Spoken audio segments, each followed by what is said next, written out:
नमस्कार, जय हिंद साथियों। आप सभी का स्वागत है आपके अपने यूट्यूब चैनल नॉलेज की क्लास में। साथियों, आज की इस वीडियो में हम चर्चा करने वाले हैं जीके जीएस के बहुत ही महत्वपूर्ण प्रश्नों की।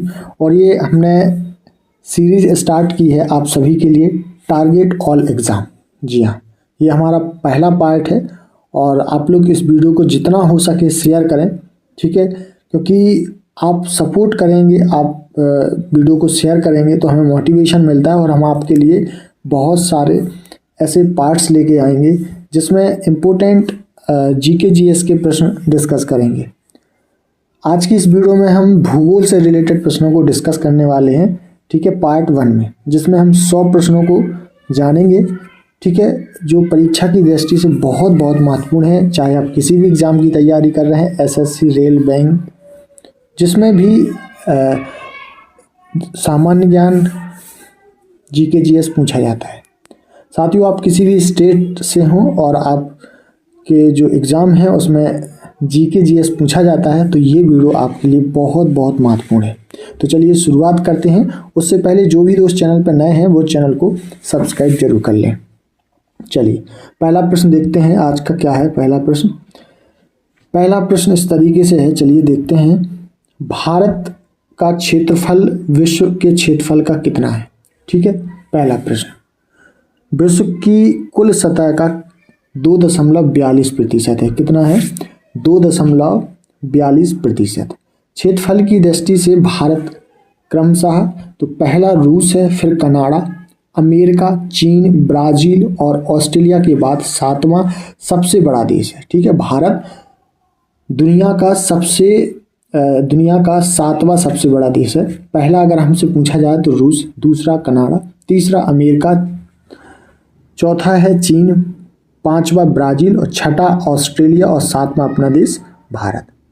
क्षेत्रफल की दृष्टि से विश्व में के सर्वाधिक बड़े देश। ठीक है, तो इसके लिए एक ट्रैक है। ट्रैक क्या है? रुक, चीन, अब आ भारत। ठीक है, रूस से क्या हो जाएगा? रूस, का से कनाडा, चीन, आ से अमेरिका, वा से ब्राज़ील, आ से ऑस्ट्रेलिया और भारत। ठीक है, तो ये इसकी महत्वपूर्ण ट्रैक थी।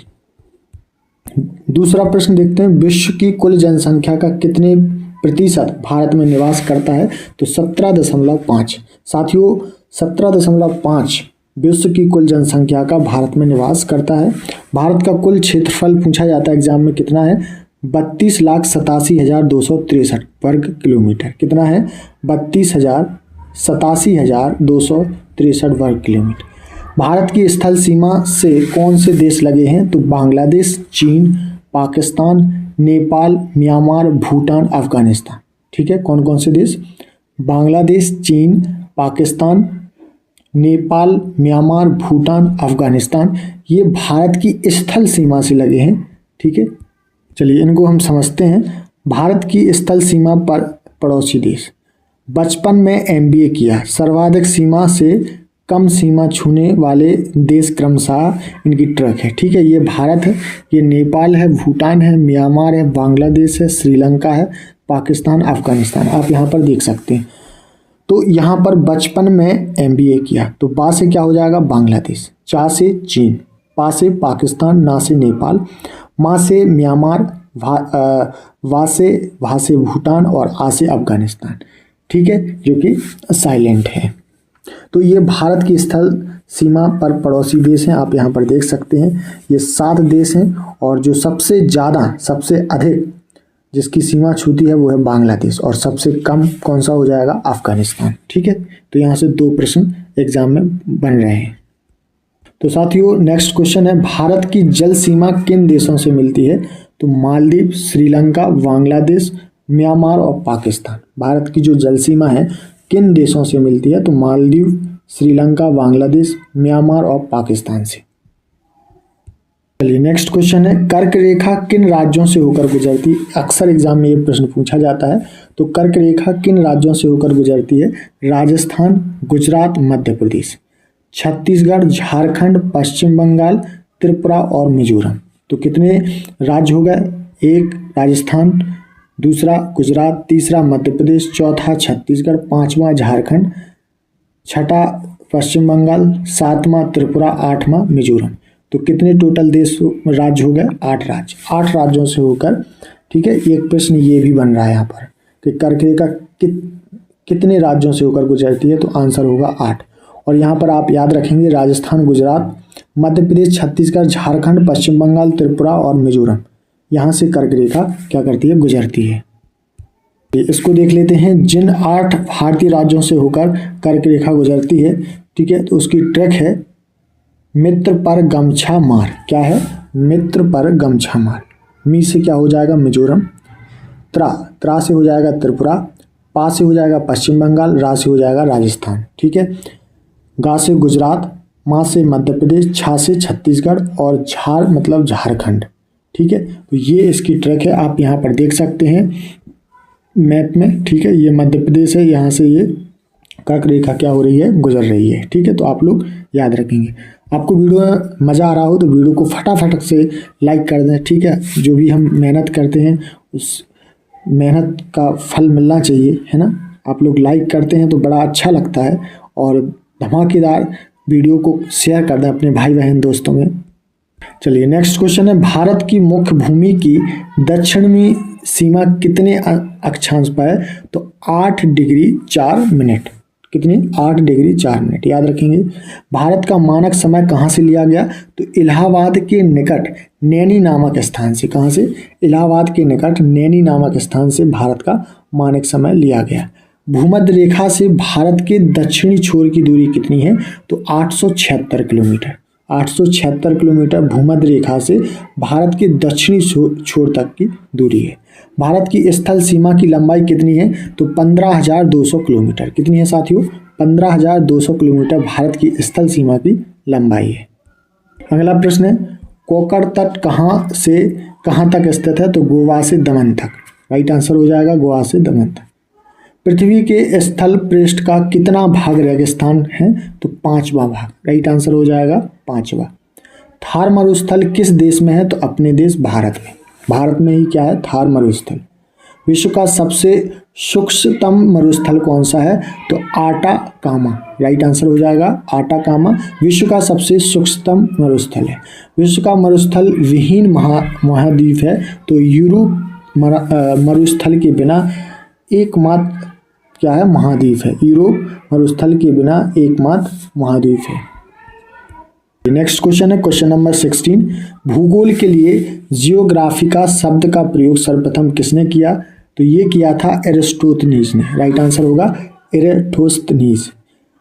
मेट्रोलॉजिया नामक पुस्तक की रचना किसने की? तो ये की अरस्तु ने।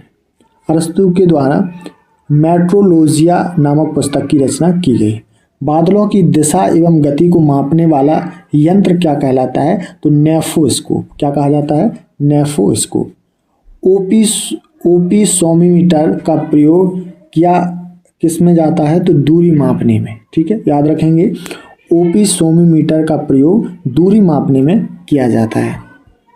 अगला प्रश्न है, मानचित्र में वे रेखाएं जहां दाब सम हो क्या कहलाती हैं? तो समदाब रेखाएं कहलाती हैं, ठीक है। याद रखेंगे मानचित्र में वे रेखाएं जो दाब सम हो तो क्या कहलाती हैं? समदाब रेखाएं।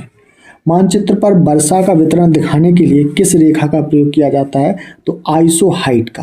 आप यहाँ पर देख सकते हैं इस तरीके से। तो आइसोहाइट का क्या किया जाता है? प्रयोग किया जाता है। सूर्य और पृथ्वी के मध्य अधिकतम दूरी क्या होती है? अधिकतम दूरी कब होती है? तो 4 जुलाई को, ठीक है। सूर्य और पृथ्वी के मध्य अधिकतम दूरी, ठीक है, 4 जुलाई। ओलंपस मोन्स का सबसे बड़ा ज्वालामुखी कहाँ पर है? तो मंगल पर, ठीक है। याद रखेंगे ओलंपस मोन्स का सबसे बड़ा ज्वालामुखी कहाँ पर है? मंगल पर। सूर्य प्रकाश धरती तक पहुंचने में कितने मिनट लगते हैं? तो अगर मिनट की बात करें तो 8.3 मिनट। कितने? 8.3 मिनट। अगला प्रश्न है, नॉर्वे में मध्य रात्रि के समय सूर्य कब दिखाई देता है? तो 21 जून को। राइट आंसर होगा 21 जून। जनसंख्या की दृष्टि से भारत का विश्व में कौन सा स्थान है? ठीक है, तो जनसंख्या की दृष्टि से विश्व में जो स्थान है वो दूसरा, और क्षेत्रफल की दृष्टि से अगर पूछा जाए तो कौन सा स्थान है? 7वां। क्षेत्रफल की दृष्टि से भारत का विश्व में कौन सा स्थान है? देखिए 7वां है। भारत के उत्तर में कौन कौन से देश हैं? अक्सर एग्जाम में पूछ लिया जाता है। तो चीन, नेपाल, भूटान। कौन कौन से हैं? चीन, नेपाल, भूटान। भारत के पूर्व में कौन सा देश है? तो बांग्लादेश। याद रखेंगे कौन सा है? बांग्लादेश। भारत के पश्चिम में पूछा जाए तो पाकिस्तान, पश्चिम पाकिस्तान। ठीक है, इस तरीके से याद रख लेंगे। नेक्स्ट क्वेश्चन है, भारत के दक्षिण पश्चिम में कौन सा सागर है? तो अरब सागर है। ठीक है, भारत के दक्षिण पश्चिम में कौन सा सागर है? अरब सागर। भारत के दक्षिण पूर्व में कौन सी खाड़ी है? तो बंगाल की खाड़ी। ठीक है, याद रखेंगे दक्षिण पूर्व में कौन सी खाड़ी है? बंगाल की खाड़ी। भारत के दक्षिण में कौन सा महासागर है? तो हिंद महासागर। ठीक है, अगर पश्चिम में पूछा है, दक्षिण पश्चिम में तो अरब सागर, और दक्षिण में अगर पूछा जाए ओनली तो हिंद महासागर। सेचुरा मरुभूमि किस देश में स्थित है? तो पेरू में। कहाँ पर है? पेरू में। पृथ्वी के स्थल पृष्ठ का कितना भाग रेगिस्तान है? तो 5वां भाग। थार मरुस्थल किस देश में है? तो अपने देश भारत में। चलिए नेक्स्ट क्वेश्चन है, विश्व का सबसे सूक्ष्मतम मरुस्थल है आटाकामा। विश्व का मरुस्थल विहीन महाद्वीप है तो यूरोप महाद्वीप। पनामा नहर किन दो महासागरों को जोड़ती है? इंपोर्टेंट प्रश्न है। तो प्रशांत महासागर और अटलांटिक महासागर को। ठीक है, याद रखेंगे पनामा नहर किन दो महासागरों को जोड़ती है? तो प्रशांत महासागर और अटलांटिक महासागर को। चलिए, पनामा नहर व्यापारिक दृष्टि से स्वेज नहर की अपेक्षा कम महत्वपूर्ण है, क्योंकि इसका कारण है कि घने आबाद देशों का व्यापार पनामा नहर के द्वारा नहीं होता है। ठीक है, इसलिए कम महत्वपूर्ण है। अगला प्रश्न है, पनामा नहर के उत्तरी सिरे पर कौन सा पतन स्थित है? तो कोलोन। राइट आंसर होगा कोलोन। पनामा नहर के दक्षिणी सिरे पर स्थित पतन कौन सा है? तो पनामा। राइट आंसर होगा पनामा। विश्व की सबसे बड़ी जहाज रानी नहर है तो स्वेज नहर है। राइट आंसर होगा स्वेज नहर। स्वेज नहर जोड़ती है, तो स्वेज नहर जोड़ती है भूमध्य सागर और लाल सागर। याद रखेंगे स्वेज नहर किसे जोड़ती है? भूमध्य सागर और लाल सागर को। शिव समुद्रम किस नदी द्वारा बनाया गया द्वीप है? तो कावेरी नदी के द्वारा। याद रखेंगे शिव समुद्रम किस नदी द्वारा बनाया गया द्वीप है? कावेरी नदी। अगला प्रश्न है, भारत की प्रादेशिक जल सीमा समुद्र तट से कितनी समुद्री मील की दूरी तक है? तो 12 समुद्री मील तक। राइट आंसर होगा 12 समुद्री मील। अगला प्रश्न है, भारत का सबसे बड़ा जिला कौन सा है? तो कच्छ। कितनी है इसकी? 45,652 वर्ग किलोमीटर। भारत में राज्यों व केंद्र शासित प्रदेशों की संख्या कितनी है? तो राज्य 28 हैं और केंद्र शासित प्रदेश कितने हैं? 8 हैं। याद रखेंगे। सुएज नहर का निर्माण कब प्रारंभ हुआ? तो सुएज नहर मिस्र में स्थित है। यह भूमध्य सागर को लाल समुद्र से जोड़ती है। इसका निर्माण सुएज नहर कंपनी ने 1859 से 1869 के बीच किया था। ठीक है, याद रखेंगे। संसार की सबसे बड़ी पोतवाहक नहर है तो सुएज नहर है। ठीक है, याद रखेंगे संसार की सबसे बड़ी पोतवाहक नहर कौन सी है? सुएज नहर। अगला प्रश्न है, सुएज नहर कब बनकर तैयार हुई? तो 1869 में। राइट आंसर होगा 1869। सुएज नहर की लंबाई पूछ ली जाए तो कितनी है? 168 किलोमीटर। सुएज नहर की लंबाई है 168 किलोमीटर। सुएज नहर के दोनों सिरों पर स्थित पतन युग्म है तो पोर्ट सईद तथा सुएज। याद रखेंगे पोर्ट सईद तथा सुएज। समुद्र पृथ्वी की सतह को लगभग कितना प्रतिशत घेरे हुए है? ठीक है, तो 71%। कितना? 71। किस महाद्वीप को विषमताओं का महाद्वीप कहा जाता है? तो एशिया महाद्वीप को। ठीक है, किस महाद्वीप को विषमताओं का महाद्वीप कहा जाता है? तो एशिया महाद्वीप को। ओजोन छिद्र का निर्माण सर्वाधिक है अंटार्कटिका महाद्वीप के ऊपर। कहाँ पर? अंटार्कटिका महाद्वीप के ऊपर। अगला प्रश्न है, दोनों ध्रुवों को जोड़ने वाली वह काल्पनिक रेखा जो भूमध्य रेखा को समकोण पर काटती है उसे कहा जाता है देशांतर रेखा। क्या कहा जाता है? देशांतर रेखा। वह कौन सा महाद्वीप है जहां एक भी ज्वालामुखी नहीं है? तो ऑस्ट्रेलिया महाद्वीप। कहाँ पर? ऑस्ट्रेलिया महाद्वीप पर एक भी ज्वालामुखी नहीं है। डाइक क्या है? तो डाइक साथियों ज्वालामुखी निर्मित आंतरिक स्थलाकृति है। क्या है? ज्वालामुखी निर्मित आंतरिक स्थलाकृति है डाइक। एंडीज पर्वत उदाहरण है तो एक वलित पर्वत का। ठीक है, अक्सर एग्जाम में ये प्रश्न आया हुआ है। एंडीज पर्वत उदाहरण है एक वलित पर्वत का। संसार का सबसे नवीन वलय पर्वत है तो हिमालय, राइट आंसर होगा हिमालय। नेक्स्ट क्वेश्चन है, भारत के उत्तर से दक्षिण तक का विस्तार कितना है तो 3214 किलोमीटर, 3214 किलोमीटर। भारत के पूर्व से पश्चिम का विस्तार पूछा लिया जाए तो 2933 किलोमीटर, कितना 2933 किलोमीटर। पश्चिमी घाट पर पाई जाने वाली वनस्पति का प्रकार कैसा है, सदाहरित, राइट आंसर होगा सदाहरित। कौन सा राज्य शहतूत रेशम उत्पादित करता है तो कर्नाटक राज्य, राइट आंसर होगा कर्नाटक। लीसा प्राप्त होता है चीड़ के वृक्ष से, कहाँ से होता है लीसा प्राप्त, चीड़ के वृक्ष से। अगला प्रश्न है, भारत में चंदन की लकड़ी के लिए प्रसिद्ध राज्य है कर्नाटक, ठीक है, कर्नाटक में सबसे अधिक चंदन की लकड़ी पाई जाती है। तेंदू पत्ते का मुख्य उत्पादक राज्य है मध्य प्रदेश, मध्य प्रदेश में तेंदू पत्ते अधिक मात्रा में उत्पादक होते हैं। नेक्स्ट क्वेश्चन है, मैंग्रोव किसे कहा जाता है तो मैंग्रोव कहा जाता है लवण कक्ष का एक प्राकृतिक वन को, ठीक है, याद रखेंगे लवण कक्ष का एक प्राकृतिक वन को मैंग्रोव कहा जाता है। भारत में वन महोत्सव कब मनाया जाता है तो जुलाई के प्रथम सप्ताह में, ठीक है, भारत में वन महोत्सव कब मनाया जाता है तो जुलाई के प्रथम सप्ताह में। संयुक्त राष्ट्र संघ द्वारा वर्ष 2011 को घोषित किया गया था अंतर्राष्ट्रीय वन वर्ष, ठीक है, याद रखेंगे। भारतीय वनस्पति सर्वेक्षण यानी बॉटनिकल सर्वे ऑफ इंडिया का मुख्यालय कहाँ है तो कोलकाता में, याद रखेंगे कहाँ पर है साथियों, कोलकाता में भारतीय वनस्पति सर्वेक्षण का मुख्यालय, ठीक है। फॉरेस्ट रिसर्च इंस्टीट्यूट कहाँ स्थित है तो देहरादून उत्तराखंड में। ये मध्य प्रदेश पुलिस कांस्टेबल में आया हुआ प्रश्न है, फॉरेस्ट रिसर्च इंस्टीट्यूट कहाँ स्थित है, देहरादून उत्तराखंड में। अगला प्रश्न है, चिपको आंदोलन का संबंध किससे है तो वनों के काटने को रोकने से, ठीक है, याद रखेंगे। चिपको आंदोलन किसने चलाया, सुंदरलाल बहुगुणा ने, राइट आंसर होगा सुंदरलाल बहुगुणा। राष्ट्रीय पर्यावरण शोध संस्थान कहाँ पर है, नागपुर महाराष्ट्र में, कहाँ पर, नागपुर महाराष्ट्र में राष्ट्रीय पर्यावरण शोध संस्थान स्थित है। Indian institute of forest management की स्थापना कब और कहाँ की गई तो 1981 में भोपाल में की गई, कहाँ पर, 1981 में भोपाल में। भारत में चंदन की लकड़ी के वन सबसे अधिक कहाँ पाए जाते हैं तो नीलगिरी की पहाड़ियों में, कहाँ पर, नीलगिरी की पहाड़ियों में। नेक्स्ट क्वेश्चन है, साइलेंट वैली के चर्चित होने का कारण क्या है तो जैव विविधता एवं सदाबहार वन का संरक्षण। फूलों की घाटी कहाँ स्थित है तो उत्तराखंड में, कहाँ पर, उत्तराखंड। शांत घाटी कहाँ अवस्थित है तो केरल में, ठीक है। फूलों की घाटी पूछा जाए तो उत्तराखंड, शांत घाटी पूछी जाए तो केरल। किन पहाड़ियों पर उष्ण कटिबंधीय सदाबहार वन पाए जाते हैं तो नीलगिरी की पहाड़ियों पर, याद रखेंगे कहाँ पर, नीलगिरी की पहाड़ियों पर उष्ण कटिबंधीय सदाबहार वन पाए जाते हैं। नेक्स्ट क्वेश्चन है, पक्षी विहार एवं वन्य जीव अभ्यारण्य अपने प्राकृतिक परिवेश में वन्य जीवन के लिए कानूनी तौर पर आरक्षित क्षेत्र हैं बायोस्फीयर रिजर्व, ठीक है, उन्हें क्या कहा जाता है, बायोस्फीयर रिजर्व। वह राज्य जहां सुल्तानपुर पक्षी विहार स्थित है तो हरियाणा में, राइट आंसर होगा हरियाणा। दुधवा राष्ट्रीय उद्यान कहाँ पर है तो उत्तर प्रदेश में। ये आरआरबी एनटीपीसी एग्जाम में पूछा गया है, दुधवा राष्ट्रीय उद्यान कहाँ स्थित है, उत्तर प्रदेश में।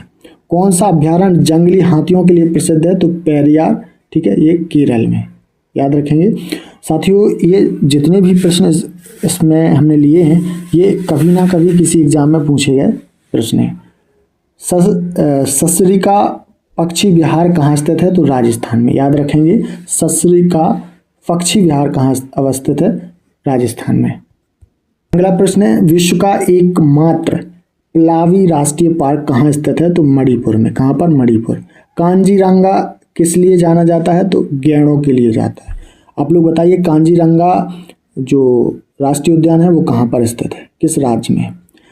दाचीगाम वन्य जीव अभ्यारण्य किस राज्य में है तो जम्मू कश्मीर में। अक्सर एग्जाम में ये प्रश्न आया हुआ है, दाचीगाम वन्य जीव अभ्यारण्य किस राज्य में स्थित है, जम्मू कश्मीर। नल सरोवर पक्षी अभ्यारण्य किस राज्य में है तो गुजरात में, राइट आंसर होगा गुजरात। पेरियार गेम अभ्यारण्य प्रसिद्ध है तो ये जंगली हाथियों के लिए है, पेरियार गेम अभ्यारण्य प्रसिद्ध है जंगली हाथियों के लिए। कांजीरंगा राष्ट्रीय उद्यान कहाँ पर स्थित है तो असम में, कहाँ पर, असम। अगला प्रश्न है, भारत में सबसे लंबी सिंचाई नहर है इंदिरा गांधी नहर, कौन सी नहर है, सबसे लंबी सिंचाई नहर इंदिरा गांधी नहर। सारण सिंचाई नहर निकलती है तो गंडक से, कहाँ से? गंडक। त्रिवेणी नहर में किस नदी से पानी आता है? तो गंडक नदी से, राइट आंसर होगा गंडक। राजस्थान नहर का नया नाम क्या है? इंदिरा गांधी नहर, ठीक है। राजस्थान नहर का नया नाम क्या है? इंदिरा गांधी नहर। भारत की सिंचाई क्षमता का 47.78% पूरा होता है लघु एवं बृहद परियोजनाओं से, ठीक है। लघु एवं बृहद परियोजनाओं से भारत की सिंचाई क्षमता का 47.78% पूरा होता है। नेक्स्ट क्वेश्चन है, उत्तर प्रदेश की सबसे लंबी नहर कौन सी है? तो शारदा नहर। याद रखेंगे, उत्तर प्रदेश की सबसे लंबी नहर कौन सी है? शारदा नहर। देश की सबसे लंबी नहर कौन सी है? तो इंदिरा नहर। याद रखेंगे कौन सी है? इंदिरा नहर। 101वां प्रश्न देखते हैं। कुल क्षेत्रफल के प्रतिशत की दृष्टि से सर्वाधिक सिंचित राज्य है तो पंजाब। कौन सा है? पंजाब। हरियाली योजना संबंधित है जल प्रबंधन से। किससे है हरियाली योजना संबंधित? जल प्रबंधन से। चलिए नेक्स्ट क्वेश्चन है, देश में सबसे कम सिंचित क्षेत्रफल वाला राज्य है तो मिजोरम है। कौन सा है? मिजोरम। आज का अंतिम प्रश्न है, इंपोर्टेंट भी है। केवलादेव घना पक्षी विहार कहाँ अवस्थित है? तो भरतपुर राजस्थान में। इंपोर्टेंट प्रश्न है, इसे आप याद रखेंगे। केवलादेव घना पक्षी विहार कहाँ अवस्थित है? भरतपुर राजस्थान। तो साथियों, हमने यहाँ पर टॉप 100+ प्रश्न देखे जो कि भूगोल से रिलेटेड थे, और ये ऐसे प्रश्न जो बार बार एग्जामों में रिपीट किए गए हैं, ठीक है। तो ये हमारा पार्ट पहला है। ऐसे ही हम आपके सामने कई पार्ट्स लेके आने वाले हैं। तो जिन साथियों को ये वीडियो पसंद आया है तो लाइक शेयर कर दें और चैनल को सब्सक्राइब जरूर कर लें। चलिए मिलेंगे नेक्स्ट पार्ट में, तब तक के लिए नमस्कार, जय हिंद।